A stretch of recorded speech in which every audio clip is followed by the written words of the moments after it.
Hello, my name is Lesley Atherton. I'm going to read you a kind of a story based on a series of text messages between my friend Alan and one of his friends. So I tried to use the text message madness, and it was quite bonkers, to give me the framework of a story. I don't think it's particularly successful as a story, but I think it was successful as an exercise. So it's called Whatever Happened to Bambi and Mr. Wolf. You know me, I've been a bus driver forever. Most days it's the same old routes, the same passengers and the same routine canteen banter.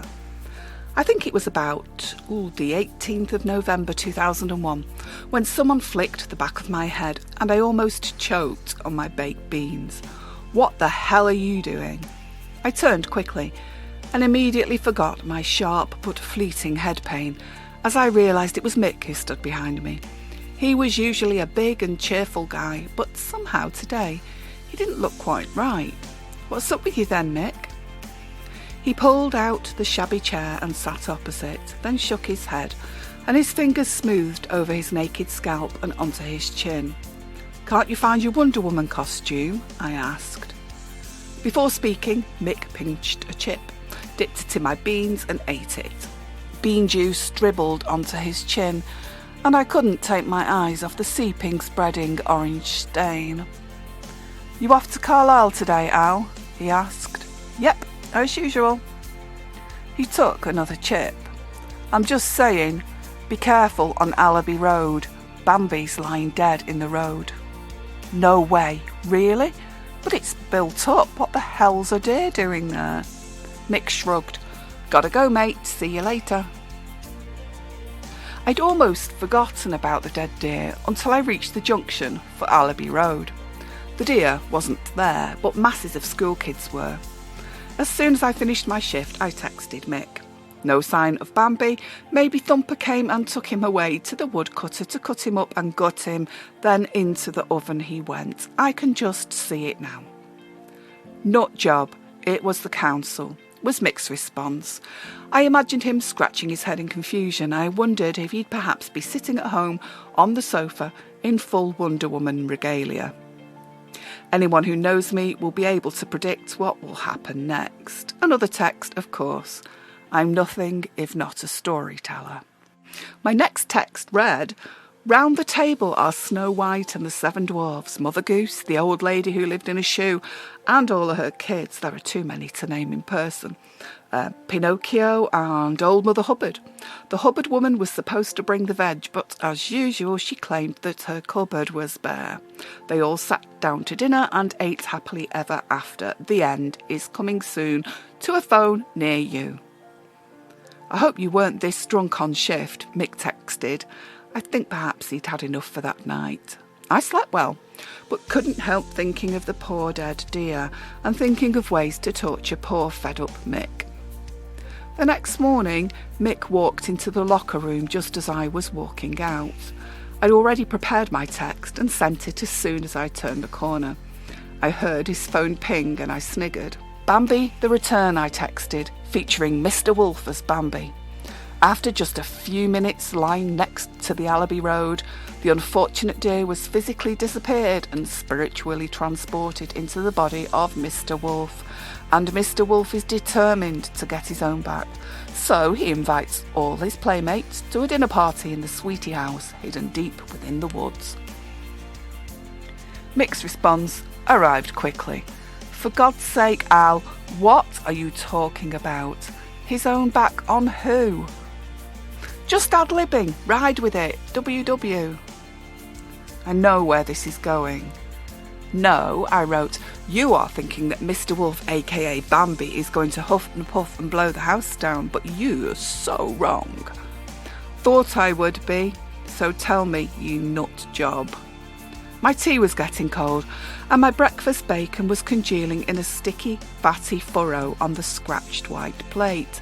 But I couldn't help myself. I was getting interested, involved even. I texted, "So let the story begin. In a land far, far, far away called Xanadu, Bambi aka Mr. Wolf, was born. Of course, he met a dragon called Puff, a magic dragon, in a bar one night.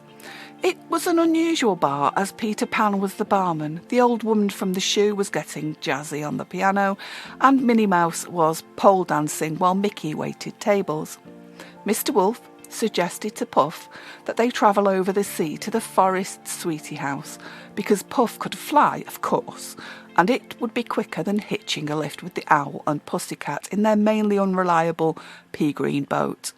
Puff agreed, provided Mr. Wolf would help him get even with Snow White, owing to her having turned him down one night. A plan was coming together. I got up from my table and prepared to put my phone back into my locker. Mick texted, "I'm prepared for another instalment in your thrilling bestseller nut job, but no rush." Perhaps Mick had a point. Maybe I really was a nut job. That morning I had my doubts about my sanity and even more doubts that I'd be able to drive safely and keep my thoughts on the road.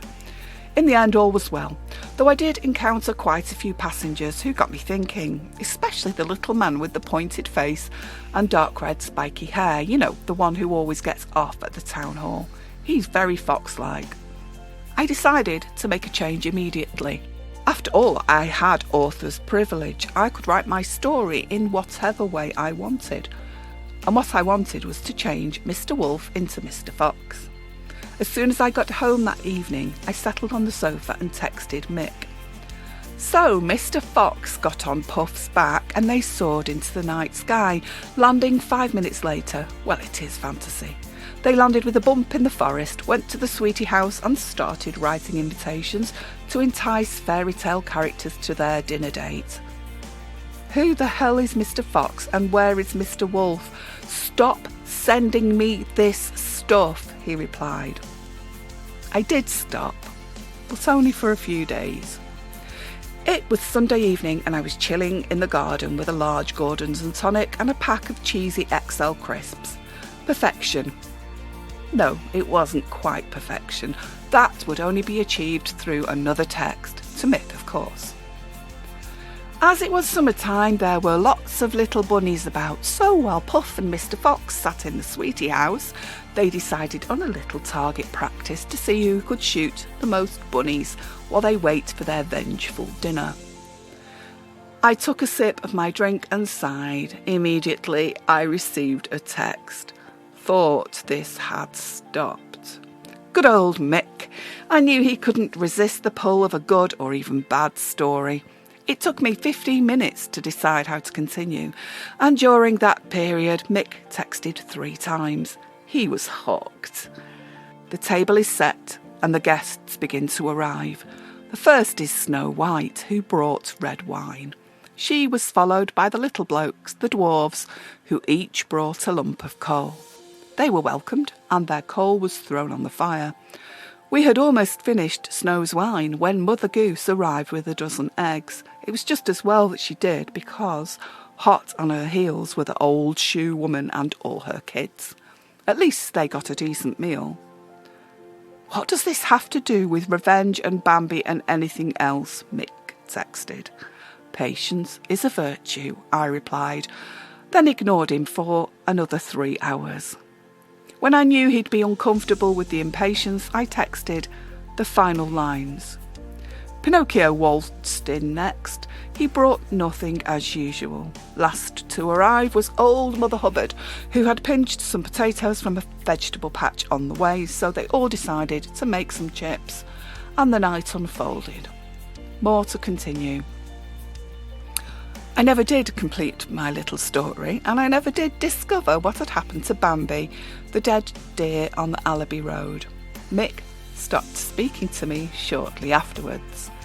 Perhaps it was because I wore his Wonder Woman costume at a party in his garden and looked better in it than he ever could.